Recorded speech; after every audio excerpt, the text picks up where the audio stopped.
So mga basic, road test na tayo natin for Road test muna. Everest.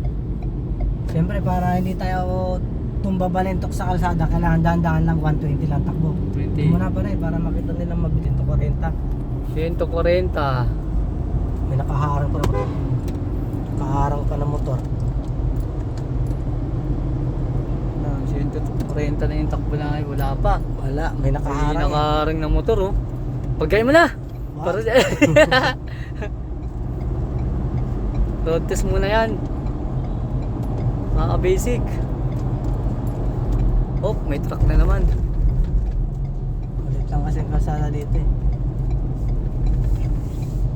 So yun, mga ka-basic, kita nyo na medyo matulin yung takbo. Tsaka hindi na umuti nga pare kung umuusok pa yung likod. Check natin.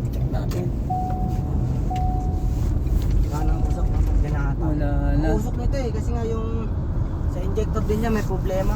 So, inayos din natin yan mga ka-basic. Kaya smooth na smooth, walang usok yung ano, ating Ford Everest na ngayon. Goods na.